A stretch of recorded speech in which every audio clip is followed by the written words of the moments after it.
Hola y bienvenidos a la nueva entrega de Tiempo de Datos. Ha llegado diciembre, un mes frío, como podéis ver voy ya de manga larga. Y además, en este diciembre hay una cosa que se está celebrando entre algunos de los blogs roleros, entre ellos el mío, que es el desafío de los 30 días, que para los que no lo conozcáis es un desafío en el cual cada uno de los días se responde una pregunta que se nos hace con respecto a los juegos de rol. Y de la casualidad de que la primera pregunta me ha llegado al alma, porque es una pregunta que me toca bastante lo personal, con lo cual, además de hacer una entrada del blog que ha resultado bastante larga, he preferido también hacer un vídeo. Hacer un vídeo principalmente porque entra dentro de lo que sería la categoría de tiempo de dados. O algún día de estos pensaba hacer por lo menos una entrada y, francamente, el tema a mí me mola, o por lo menos fue una de mis grandes pasiones antes de llegar a los juegos de rol, que es el tema de los libros juego. Para los que no tengáis la edad suficiente, que creo que serán poquitos, porque normalmente la gente que suele ver este canal suele ser gente ya un poquito veterana. Los libros juego o los Elige tu propia aventura son una serie de libros que te daban distintas elecciones en las cuales, dependiendo de las elecciones que tú hicieras como personaje principal, como protagonista, podías elegir un curso de acción u otro y entonces te solían enviar a una página o a un párrafo que normalmente las páginas estaban numeradas y tal.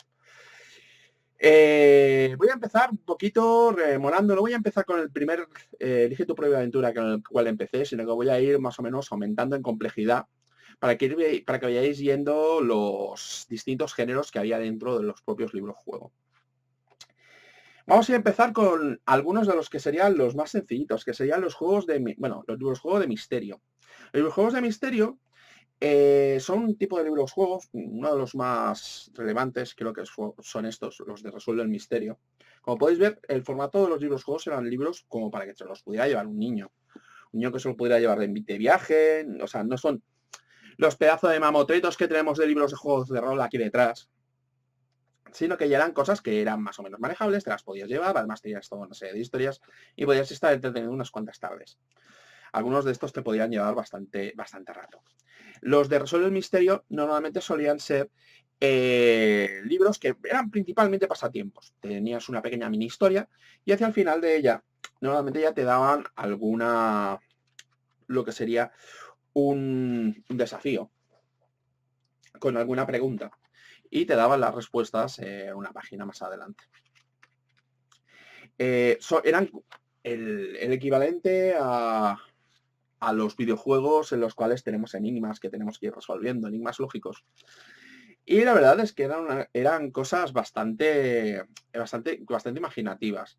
El tema es que a veces podían llegar a ser demasiado rompecabezas. De hecho, no empecé con esto, ni mucho menos, sino que esto más o menos fue una subvariante a la cual más o menos acabé hincando el cliente. Estos no eran los únicos que había. Como podéis ver, tengo muy poquitos libros de estos, porque realmente la colección creo que fue bastante más amplia.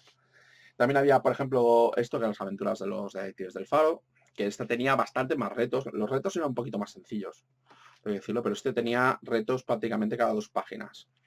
Cada 2 páginas tenías un reto. Esto es como un Dr. Clayton, me parece. Y teníamos por aquí también algunos licenciados, como Nancy Leo y los Hardy. Y ahora voy a hacer un pequeño corte porque voy a empezar a hablar ya de los libros propiamente dichos. Ah, por cierto, de los de Resuelve el Misterio, hay subvariantes un poquito más complicadas, pero eso las tocaré un poquito más adelante. Bueno, y aquí tenemos la madre del cordero, que serían los Elige tu propia aventura, por lo menos los Elige tu propia aventura que tengo yo, que se puede ver casi por el uso cuál será el primero seguramente. Y sí, es el 23, el que está hecho polvo, el superordenador. Que la verdad es que tiene una portadita de estas evocadoras, en la cual saben 1000 millones de cosas. Y, entonces el protagonista elige entre 22 soluciones diferentes. Como podéis ver, por cierto, en los libros que tenía, normalmente le solía poner el adhesivo en las puntas, principalmente porque se me abrían y me daba muchísima rabia. Eso es una cosa que además lo heredaron algunos de mis primeros juegos de rol, que tienen todas las puntas reforzadas con celo y ese tipo de cosas. Y bueno, aquí teníamos un poquito de todo. Aquí ya lo que sería los desafíos eran un poquito más diversos, ya no eran tanto resolver el misterio, sino que normalmente solías tener elecciones. Algunas veces las elecciones eran absolutamente injustas. O sea, a veces hacías una elección que decías, esto debe ser una buena idea, y morías. Pues sí, porque aquí te tocaba morir de vez en cuando. Los resuelve el misterio realmente siempre sabías que acababan resolviendo el misterio, pues realmente era una aventura lineal. No tenías demasiadas elecciones. Pero aquí, dependiendo de cuál fuera, era bastante chungo. Sí, sí. Aquí tenías, por cierto, el final, creo que era el 41, que tenía el amo del poder maligno. A este volveremos luego. Teníamos por aquí peligro en la Tierra, sabotaje. Sabotaje era bastante bueno, ahora que lo recuerdo, era de nazis y tal. Casi todo mejora con nazis, con nazis de malos. Patrulla espacial, que esto también era divertido. De este me acuerdo que había un final en el cual te infectaba una especie de gripe bíblica y explotabas. esto molaba. Superordenador, sí, que ya he comentado. El tesoro del galeón hundido, este era bastante más estándar. Aquí pasan relativamente muy pocas cosas fantasiosas. Submarino fantasma, otro submarino. La verdad, el género submarino nunca me llegó a interesar tanto como en estos libros. Evasión, que este era futurista, en el cual había una especie de régimen totalitario que estaba dominando Estados Unidos. ¡Futuro! Futuro posapocalíptico. Naufragio, otro de mar. Es que se ve que el tema marítimo les molaba bastante. Llega el rally, que creo que es una de las pocas cosas que tengo yo de coches que vais a encontrar en este canal, la verdad. Y bueno, la verdad es que esta colección se extendió y se extendió bastante. Y habían algunas variantes que molaban bastante. Uy, perdón. Había unas cuantas variantes que molaban bastante. Una bastante conocida que era La máquina del tiempo, que eran estos libros, que estos además te intentaban inculcar historia y además ya era una especie de elige tu propia aventura con ciertas normas, cosas como por ejemplo que no podías afectar al pasado y tal. No tengo de algunos de los favoritos, pero por ejemplo tengo la espada del samurái, que la espada del samurái molaba bastante, además sería una buena aproximación al Japón feudal. Aprendías bastante de historia, aprendías cosas de cómo era la Edad Media, te ponían el año por detrás. La Segunda Guerra Mundial la verdad es que también estaba bastante bien. Esto principalmente lo que te enseñaba eran cosas del gueto de Varsovia, por ejemplo. Me acuerdo de qué iba esto, era saber quién era alguien del gueto de Varsovia y tal. Y la Guerra de Secesión, que bueno, la verdad es que a mí me chocó bastante, porque además tenía algunas connotaciones dentro que ahora serían muy poco. La verdad es que ahora mismo, al respecto de políticas, con el respecto al lenguaje, digamos que me ha dejado un poco tocado. Luego tendremos, bueno, luego a partir de aquí ya empezaríamos a aumentar la complejidad. Principalmente porque ya empezaríamos a descubrir lo que son los propios libros juego. Estos de aquí realmente son elige tu propia aventura. Realmente no son libros juego. No tienes tiradas de dado, ni hoja de personaje. Ya luego empezaremos a ver algunos libros que ya serían una especie de amalgama entre juego de rol y un elige tu propia aventura. Antes de que saltemos a ello. Los elige tu propia superaventura. O sea, a través del amo del poder maligno, aquí volvía. Y esto lo que tiene es que es más largo. Es más largo, es más grande y bueno, la letra es un poquito más pequeñita. Esto ya teóricamente fue una especie de esfuerzo por intentar revitalizar la franquicia casi hacia el final. Y aquí tenemos Los Aventuras Sin Fin de Dungeons and Dragons. Sí, y que estos son elige tu propia aventura, pero ambientados en el universo de Dungeons and Dragons. La verdad es que veréis que casi todo lo publicado tiene un más, por lo menos los elige tu propia aventura, la máquina del tiempo, ese tipo de cosas. Casi me sorprendió bastante que no llegaran a sacar a la gente que tiene un más. Nada de Dungeons and Dragons aparte de los libros juego. Supongo que debió ser por un tema de licencias o principalmente es que seguramente no les debió interesar. Y aquí, por ejemplo, ya teníamos títulos míticos. O sea, las columnas de Pentegar, que por cierto tengo en la portada un poco hecha polvo, no sé por qué, no sé de qué. Tiene aquí una especie de marquita, supongo de ser humedad o algo. La venganza de los dragones del arco iris, que fue el primero que me compré, que francamente era como una especie de continuación del de Pentagar, porque salía Pentagar, pero era un poquito más ñoño. De hecho, las columnas de Pentagar tenían algunas ilustraciones de esas de dar un poquito de miedo. De hecho, sí, había ilustraciones normalmente en los Elige tu propia aventura y tal, pero por lo menos aquí había algunas que eran bastante evocadoras. Eso de poder encontrarte, por ejemplo, con orcos, con esqueletos, por ejemplo. Y había algunas cositas por aquí, guerreros. Mira, esta ilustración siempre me marca un poco. Que a lo de tener una compañera que se convertía en un esqueleto de repente, esto daba un miedo. Y bueno, teníamos por aquí algunas cositas. Alas de dragón. Aquí hay algunas que realmente ya no me acuerdo ni de qué iban, francamente. Solo del rey. Recuerdo que me moló, pero no diría cuál es el argumento. La guarida del cadáver errante. Esta a mí me moló bastante. La guarida del cadáver errante, la verdad es que fue uno de mis primeros aproximaciones a lo que sería un liche. El cadáver errante, sí, cadáver errante, así aquí se llamaba como liche. Una cosa también que me molaba mucho era que tenías el índice de seres y monstruos hacia el final, en la cual tenías una lista de las criaturas que te salían. Y veréis que estaba aquí ya el anuncio del Dungeons and Dragons, juego de fantasía, en el cual ya veías algunas cositas que decías, oh Dios mío, Dungeons and Dragons, el mejor camino para entrar en el mundo del role-playing. La serie se inicia con el juego base 1 para ampliar cada vez más aventuras, con aventuras más apasionantes y divertidas hasta alcanzar los niveles medio y avanzado, en los que la emoción y más terroríficas aventuras se suceden sin dejarte un momento de respiro. Esto me daban unas ganas de tener este libro, nunca lo llegué a conseguir. Una de mis mayores frustraciones. Ay, vale. Pues ahora vamos a por los que serían los últimos exponentes de los ejes de aventura y los que eran mis favoritos. De todas. Ya veréis que son dos ejemplares muy parecidos de lo mismo, pero con ambientaciones muy distintas.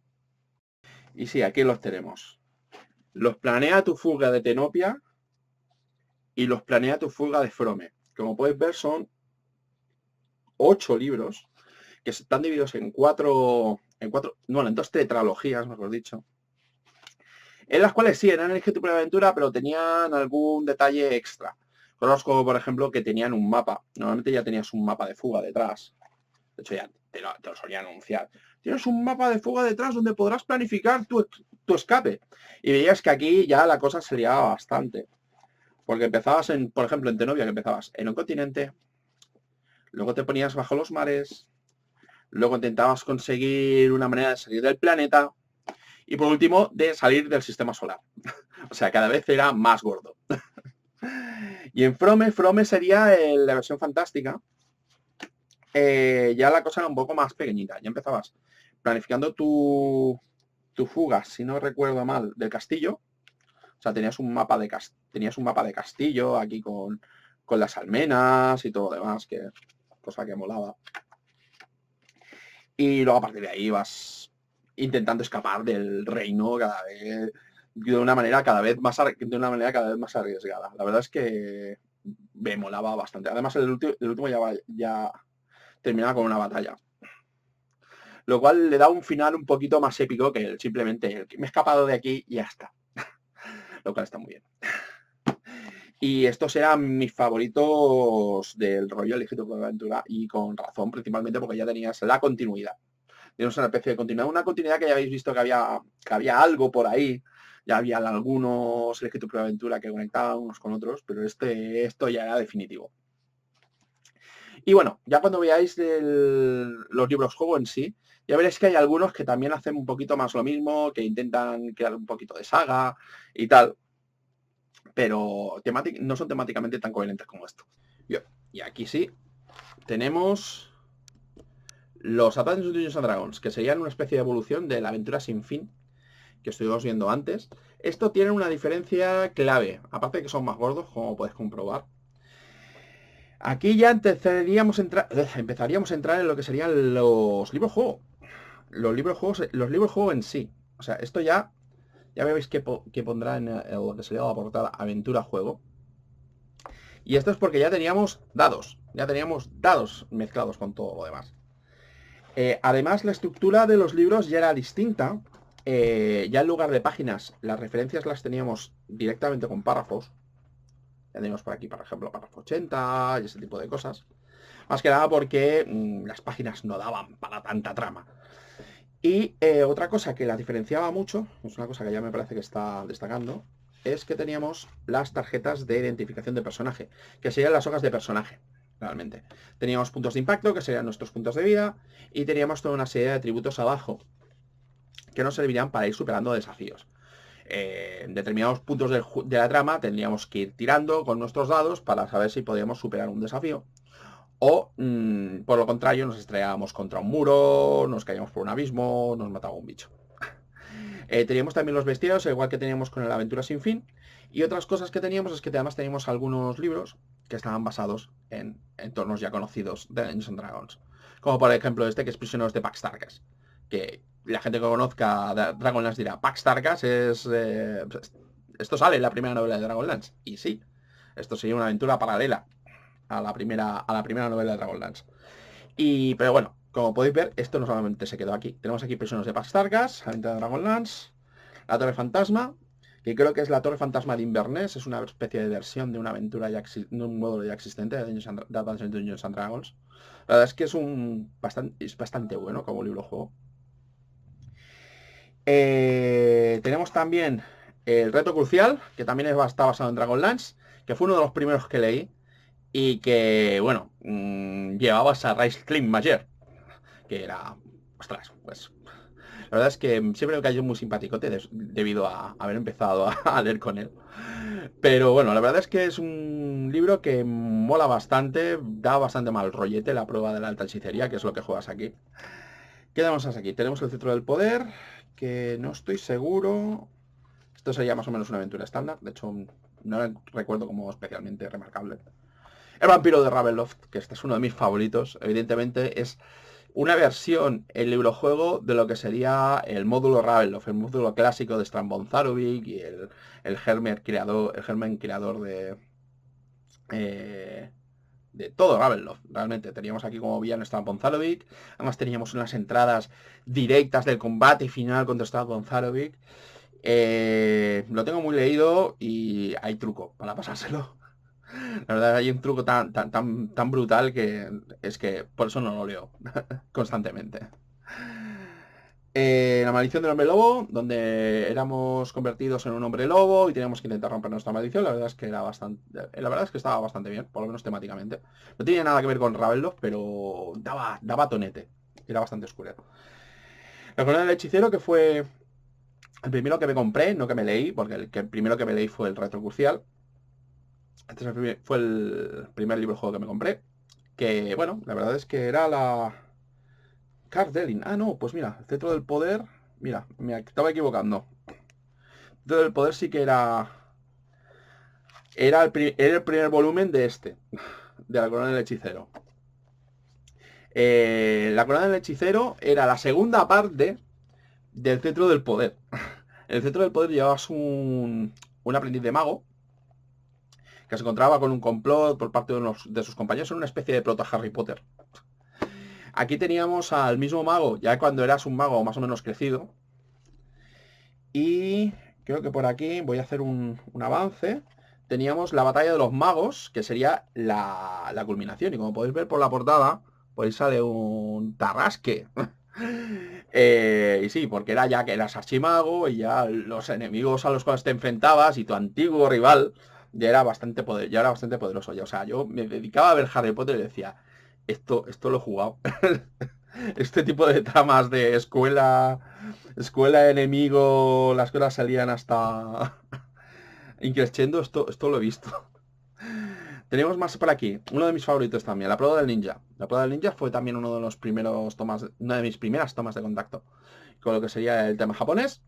Y era bastante distinto, porque simplemente estaba basado en aventuras orientales, tenías todo el tema de los samuráis. Y bueno, la verdad es que todo era un poquito distinto, todo el tono era como un poquito más realista y como te lo querías más, aunque evidentemente los ninjas hacían cosas súper mágicas, pero bueno. Son los 80. Los Señores de la Muerte, que también estaba basada en Dragonlance. Como podéis ver, además, aquí teníais, por ejemplo, las típicas hojas de personaje hechas a mano. Hechas a mano por mí, está muy amarillenta la cosa. El Señor de la Muerte llevaba, si no recuerdo mal, a Giltanas de Gualinesti. Sí, ese PNJ, personaje secundario, que daba tanta rabia en Dragonlance, que era uno, creo que era el hermano de Laurent Talasa, si no recuerdo mal. Más. Tenemos aquí el Reino de Pesadilla de Baba Yaga, que la verdad es que iba bastante bien, sobre todo si no conocías el tema de Baba Yaga, como mitología rusa y tal. Ruta Siniestra, de estos dos últimos no voy a hablar apenas porque es que francamente ya me pillaron en el época en que ya empezaba con el tema de los juegos de rol. Con lo cual prácticamente casi no me acuerdo, para ser sincero. Pero bueno, ya podéis más o menos ver cómo era más o menos el tema. Diferencias con lo que hay con lo que vendrá un poquito más adelante. Eran prácticamente juegos de rol, pero eran bastante dirigistas. O sea, llegó un momento en que no tenías libertad para hacer un combate, sino simplemente te basabas en los resultados que te daba el libro. Algunas diferencias había, por ejemplo, el vampiro de Ravenloft tenía una especie de mapa que podía más o menos ir cambiando, por lo menos algunos elementos de la trama te podían cambiar con respecto a unas tiradas que hacías previamente, que era para más que nada acercarse a lo que tenía el propio módulo de Ravenloft, en el cual tirábamos cartas y podíamos ver dónde habían algunos objetos mágicos. Pues esto más o menos se aproxima bastante. Y ahora vamos a pasar a los libros juego que también conocía por aquella época, pero a los cuales no me aproximé hasta que ya empecé a ver que estos libros juego no me lo daban todo. Y bueno, os he dicho antes de que los de TSR, o sea, los de Dino Más, me daban cosas, pero no me lo daban todo. Otros libros que también conocía por aquella época, y que la verdad es que resultaban bastante desafiantes. Lo que pasa es que los veía con un tono así como más feísta, cosa que la verdad es que me influenciaba bastante en aquella época. E incluso en algunos casos las ilustraciones eran muy mal rolleras, demasiado mal rolleras para la edad que tenía. Y que lo cual me hacía que me echara para atrás. Eran los libros juego de Altea, que una de las colecciones más identificativas es la de lucha ficción. Este es lo único lucha ficción que tengo, francamente. Nunca fui excesivamente lucha ficción, cosa de la cual me arrepiento. De hecho, lo lamento. De hecho, sí, doy asco. Y veréis que, por cierto, en lo que sería los autores a lo mejor os suenan, lo de Steve Jackson en Livingston. Steve Jackson este Steve Jackson no es el de Steve Jackson Games, no es el de Burst.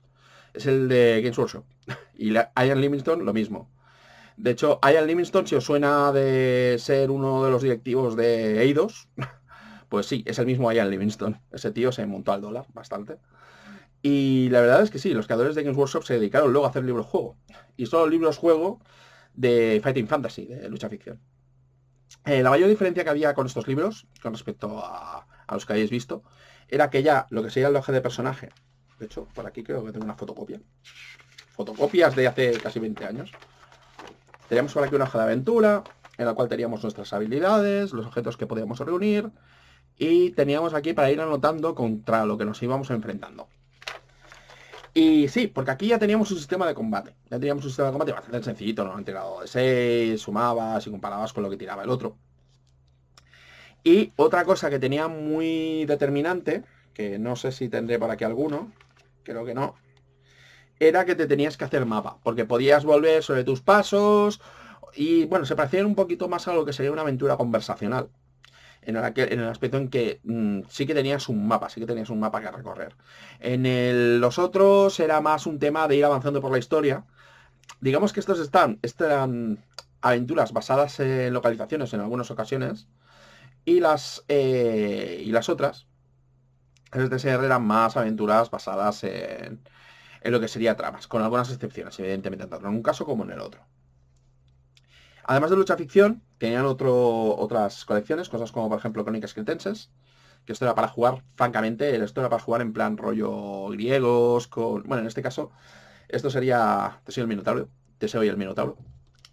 Teníamos Lobo Solitario, que también solamente tengo uno. Sí, soy yo una auténtica mierda. Encima es uno de los avanzados. Con lo cual, prácticamente no me enganché precisamente porque es que prácticamente ya por el final de la historia. Que son los juegos de Lobo Solitario. Los libros juegos de Lobo Solitario. En los cuales ya tenías una trama bastante concreta con respecto a lo que te iba pasando y el mundo en el que estabas.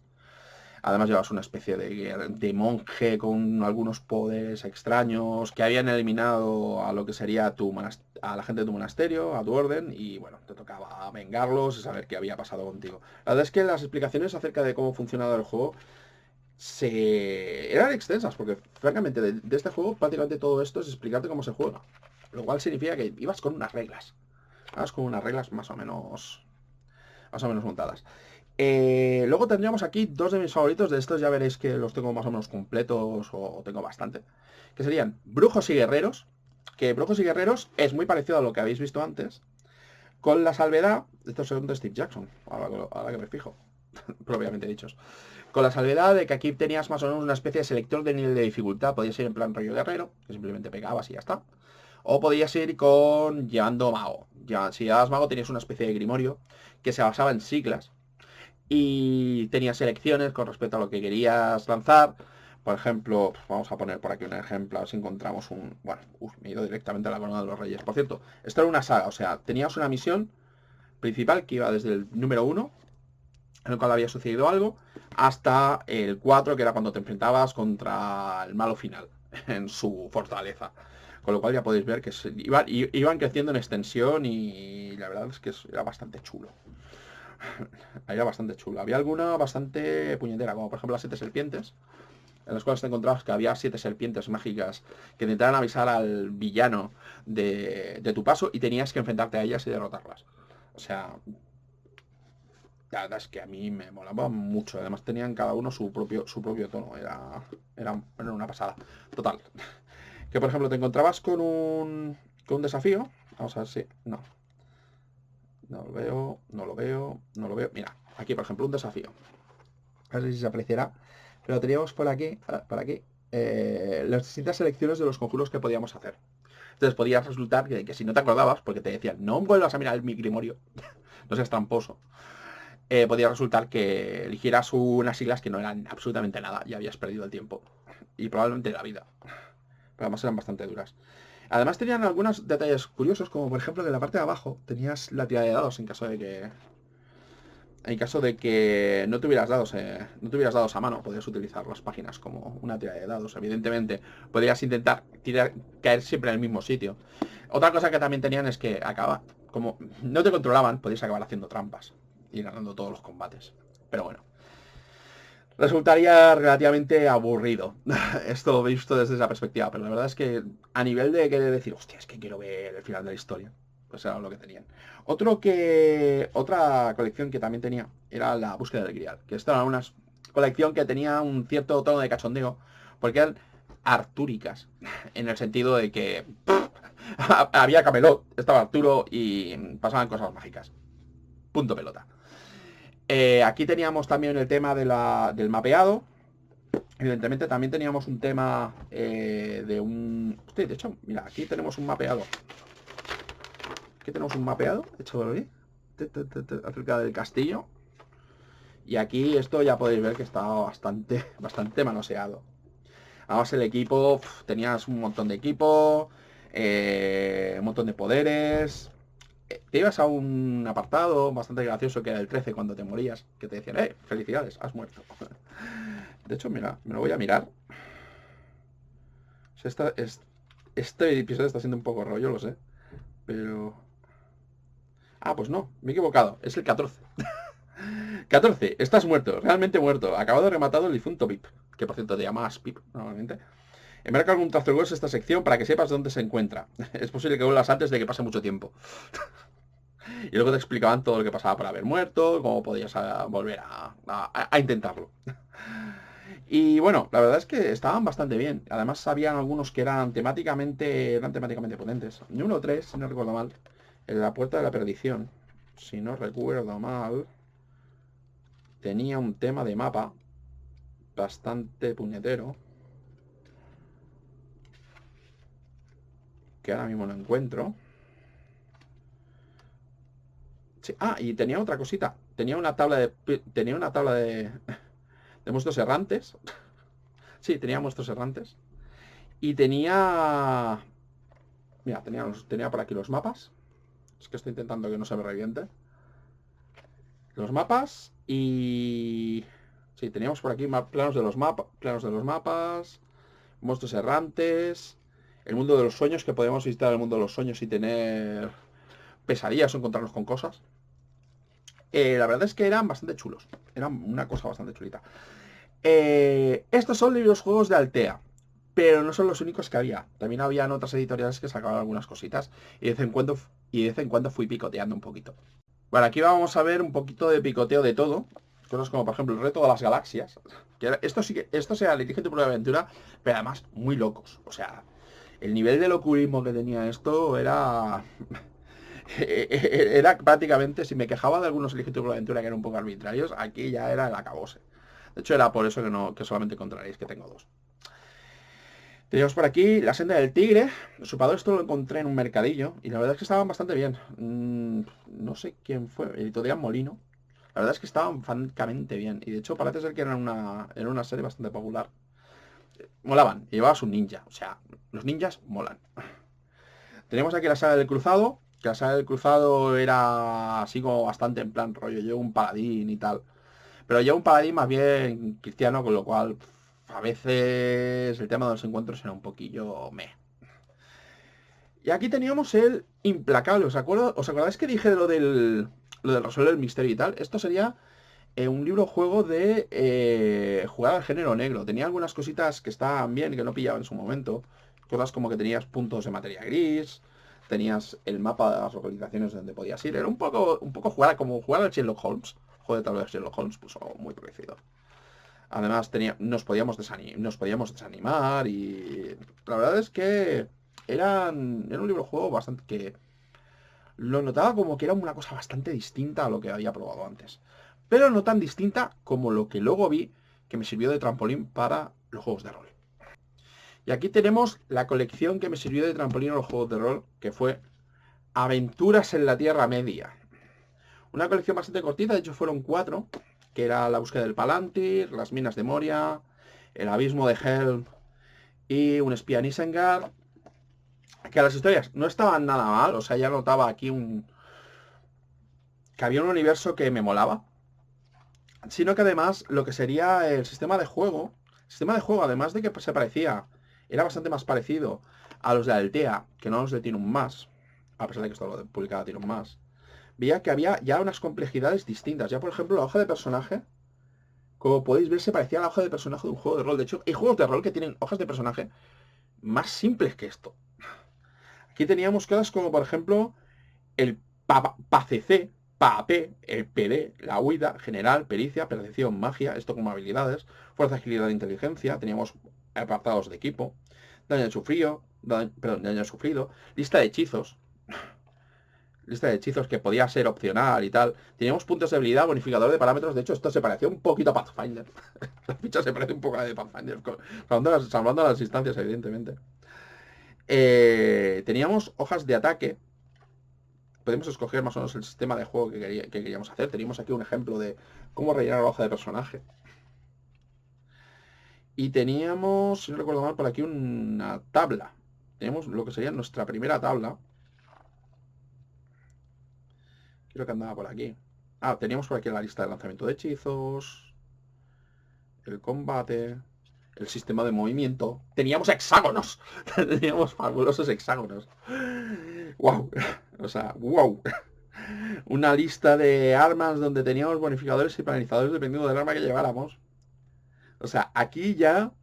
sí, aquí está, la tabla de combates. Una tabla, pero bueno, es una tabla.